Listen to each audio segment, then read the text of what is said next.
भाई ये है, किसी को आप भीख नहीं दे सकते तो उसका बर्तन तो मत तोड़ दीजिए, उसको इतना जलील तो मत कर दीजिए कि भगवान के सामने मेडिटेट करो।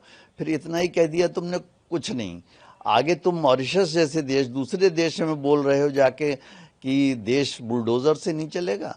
अरे मुझे, मैं क्वेश्चन है मेरा सीजेआई से भी और जितने मेरा विरोध कर रहे हैं कि मुझे बताइए कि जिन लोग, मैं बरेली का पैदा हुआ हूँ, बरेली कॉलेज से मैंने बीएससी किया है, मैं बरेली में बड़ा पला हूँ, मेरा मकान है बरेली में, मेरे पेरेंट्स रहते थे।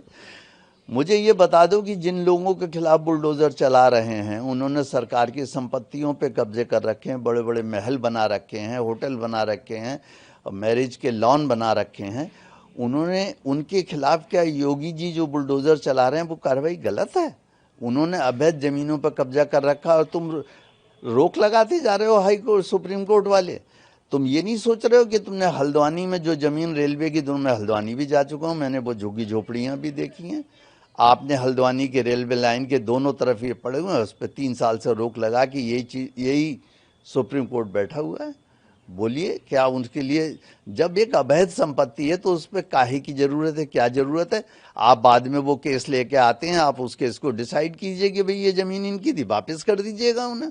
मगर ये तो नहीं कि पहले से ब्लैंकेट बैन कर दिया कि साहब इस पर बुलडोजर नहीं चलेगा। इन सब चीज़ों से मैं आहत हूँ और रहूँगा।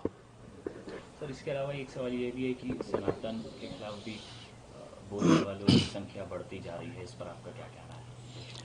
नहीं, अब बात यह है कि भाई हजारों साल हम सबके गुलाम ही रहे, जो छोटी छोटी कौम आई वो हम पे राज करके चली गई, वो केवल इसलिए क्योंकि हम हमेशा बहुत टॉलरेंट रहे, आज भी हम टॉलरेंट हैं।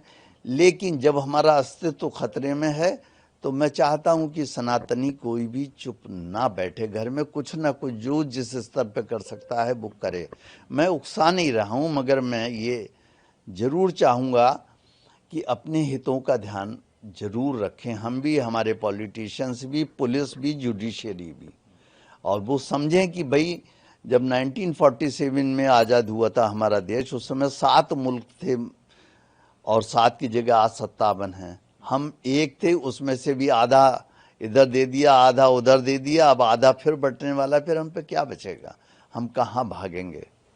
मेरा ये तर्क है उसके पीछे। एक सवाल ये है सर कि पुलिस ने तो एक्शन नहीं लिया क्योंकि सुप्रीम कोर्ट की तरफ से कोई कंप्लेंट नहीं मिली।